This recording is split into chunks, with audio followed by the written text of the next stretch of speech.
శృంగార వైరస్ 9వ భాగం. దీక్ష, నీతో రావటానికి నాకు అన్ని బంధాలను తెంపుకొని వస్తాను అన్నాను. అంటే నీకోసం నేను ఉన్నాననే కదా. నువ్వే నీ బంధాలను తెంపుకొని రాలేకపోతున్నావు. నా శరీరాన్ని కోరుకుంటున్నావా అని గట్టిగా అన్నది. ఇక అబ్బాయి దీక్షను వదులుకోలేక, సరే మనం లేచిపోదాము, ఎవరికీ చెప్పకుండా. నువ్వు లేకుండా నేను కూడా ఉండలేను అని ఇద్దరు పక్కాగా ప్లాన్ చేసుకున్నారు.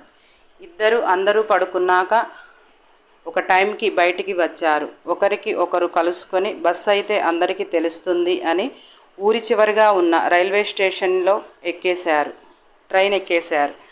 వారిద్దరి గమ్యం ఎటు అని ఇద్దరు ఆలోచించుకోలే. ఆ ట్రైన్ చివరి స్టేజీలో దిగి వాళ్ళ జీవితాలు మొదలు పెట్టాలి అనుకున్నారు. అలా అర్ధరాత్రి 2 గంటలకు ఎక్కిన ట్రైన్ అది చివరి స్టేజీకి వచ్చే వరకు సాయంత్రం 4 అవుతుంది. ఇద్దరు ముందు జీవితాలకు ఎన్నో బాటలు వేసుకున్నారు.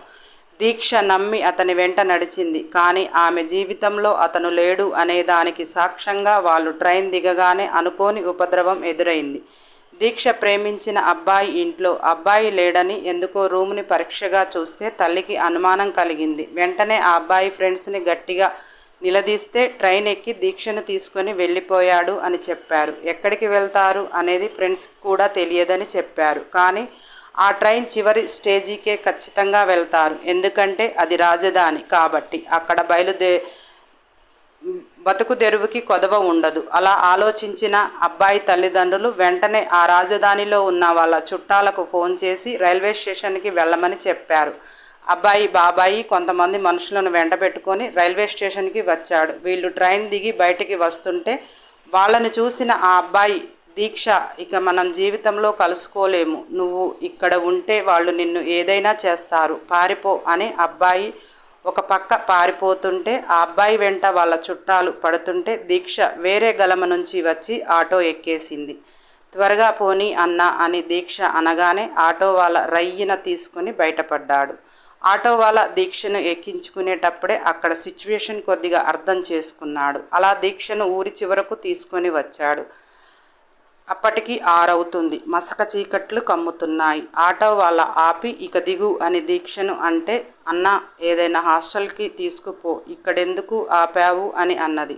ఆటో వాళ్ళ, ఎంతుందేంటి నీ దగ్గర డబ్బు అని అన్నాడు. దీక్ష, నా దగ్గర అసలు నీకివ్వటానికి కూడా 100 రూపాయలు లేవు.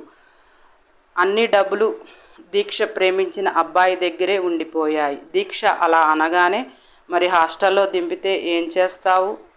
ఆయన నాకు ఆటోకి డబ్బులు కట్టాలి కదా, ఆ డబ్బులు కింద రా అని చెయ్యి పట్టుకున్నాడు. దీక్షకు అతను చెయ్యి పట్టుకోగానే ఒళ్ళు కంపరంగా అనిపించింది. చూస్తే ఊరి చివర వీడేదో చేస్తాడు అని దీక్షకు అర్థమైంది. కానీ ఎటు దిక్కు తోచని పరిస్థితిలో మెల్లిగా ఆటో దిగింది. ప్లీజ్ అన్నా, నీకు ఎలాగైనా డబ్బు ఇస్తాను, నా చెయ్యి వదులు అని దీక్ష అంటుంటే, అతను ఎలా ఇస్తావో చెప్పు అంటూ దీక్ష నడుంపై చెయ్యి వేయబోయాడు. దీక్ష కాస్త గడుగ్గాయే కనుక 2 చేతులను గట్టిగా విసిరికొట్టి బ్యాగ్ అందుకొని పరుగు తీసింది. ఆటో అతను, ఏయ్ ఆగు, అయినా ఎక్కడికి పారిపోతావు, ఈరోజు నా చేతుల్లో నలగకుండా ఉంటావా అంటూ ఆటో దీక్ష పరుగు తీస్తున్నకెళ్ళి తీసుకెళ్తున్నాడు. జిత్తు అప్పుడే స్టూడియో నుంచి బయట ఏదో పని ఉంది అని కారు తీసుకొని ఎవరితోనో మాట్లాడుకుంటూ మెల్లిగా వస్తున్నాడు. జిత్తు స్టూడియో ఊరి చివర ఉన్నది. జిత్తు మాట్లాడే మాటలు అర్థం కాక అవతల అతను కాసేపు కారు ఆపి మాట్లాడరా అనగా, జిత్తు కారు ఆపి బయట చల్లని గాలికి ఏదో నవ్వుతూ మాట్లాడుతున్నాడు. దీక్ష ఆ బ్యాగు తీసుకొని పరుగులు తీస్తూ వెనక్కి చూసుకుంటూ వచ్చి జిత్తుని అమాంతంగా తగిలితే జిత్తు చేతిలో సెల్లు వెళ్ళి కింద పడి పప్పుగా అయ్యి పగిలింది. జిత్తు కోపంతో దీక్షను చెయ్యి చేసుకోవాలి అని చెయ్యి లేపగానే దీక్ష బ్యాగును గట్టిగా పట్టుకొని మొహం బేలగా పెట్టి గజగజ వణుకుతుంది. జిత్తుకు దీక్ష అమాయకమైన ముఖం, అందమైన కనులు చూస్తూ జిత్తు చెయ్యి మడిచి దీక్షను పైనుంచి కిందికి చూస్తున్నాడు. ఇంతలో ఆటో అతను అక్కడికి వచ్చి, అన్నా ఆ అమ్మాయి మా తాలూకే అని, ఏయ్ రా ఇంటికి వెళ్దాం అని గద్దించాడు. దీక్షకి ఆటో అతను అలా అనగానే కోపం వచ్చింది. ఇందాక చెయ్యి పట్టుకున్నాడు అని కసి మీద బ్యాగ్ జిత్తు కాళ్ళ దగ్గర పెట్టి ఆటో దగ్గరికి వెళ్ళి ఆటో వాళ్ళ చెంప మీదకి వెళ్ళి గట్టిగా కొట్టి, ఎవడ్రా నువ్వు? ఆటో ఎక్కితే ఆడపిల్లకి సహాయం చేయవలసింది పోయి ఆడపిల్లని కోరుకుంటావా? మనిషి జన్మ ఎత్తలేదు నువ్వు? నీకు అక్కా చెల్లెలు లేరు? మీ తాలూకానా? ఏమవుతానురా నీకు వెధవ? దీక్ష ఏలు చూపిస్తే ఇక్కడ ఉంటే నీ ఆటో కిందనే నిన్నేసి తొక్కుతా, చల్ దొబై అని గట్టిగా అన్నది. జిత్తు ఆటో అతను దగ్గరికి వస్తుంటే ఆటో అతను గబగబా స్టార్ట్ చేసుకొని వెళ్ళిపోయాడు. దీక్ష వాడిని తిట్టుకుంటూ వెనుతిరగగానే జిత్తు కనిపించాడు. దీక్ష గుండెల్లో గబుక్కుమన్నది. ఎందుకంటే సెల్లు పప్పుగా పగిలింది. సార్, ఈ క్షణం మీరు కాపాడినందుకు మీకు కృతజ్ఞురాలను. ఆడదాన్ని బ్రతుకు ఇంట్లో మంచిగా ఉండదు, బయట మంచిగా ఉండదు అని అర్థమైంది. ఆడది అంటే భర్త లేదంటే తండ్రి అండనన్నా ఉండాలి. తండ్రి అమ్మకు అన్యాయం చేసి నన్ను వదిలేసి పైకి వెళ్ళిపోయాడు. అమ్మకు ఏ దిక్కు లేక వాళ్ళ అన్న ఇంట్లో తలదాచుకుంటుంది.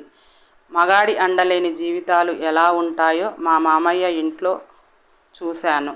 అమ్మ కంటే పెద్దవాడు ఎవరూ లేకపోతే ఒకలా, ఎవరైనా ఉంటే ఒకలా. మామ కొడుకు బావ వరసైన దాన్ని కట్టుకుంటే బానే ఉండేది. కానీ వాళ్ళ ఇంట్లో పని చేయటానికి వీలైతే వాళ్ళ పక్కల్లో పడుకోవటానికి పనికొస్తా అని తేలింది.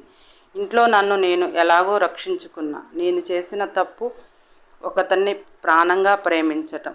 అతన్ని నమ్మి అడుగు బయట పెట్టకూడదు, కానీ ఇంట్లో అంతకంటే నరకంగా ఉందని అతనితో అడుగులు వేశాను. అది కూడా భగవంతుడు నాకు లేదని తేల్చి చెప్పేశాడు. ఇద్దరము పారిపోయి వచ్చాము. అతనిని వాళ్ళ చుట్టాలు తీసుకుని వెళ్ళారు. వాళ్ళని తప్పించుకుంటూ ఈ ఆటో వాడికి చిక్కాను. వీడిని తప్పించుకునే కంగారులో మీ సెల్లు పగలగొట్టాను అంటూ తన బ్యాగ్ జిప్పులో నుంచి ఒక గొలుసు తీస్తూ, నా దగ్గర ఇంతకంటే విలువైనదంటూ ఏదీ లేదు. నా చిన్నప్పుడు మా నానమ్మ గొలుసు చెడగొట్టి మా నాన్న నాకు చేసి ఎంతలానో మురిసిపోయాడు. మా నాన్న గుర్తు అని వేసుకుంటే పాడవుతుంది అని రోజూ చూసుకుంటూ బ్రతుకుతున్నాను. ఇది మీరు తీసుకుని నన్ను క్షమించండి అన్నది.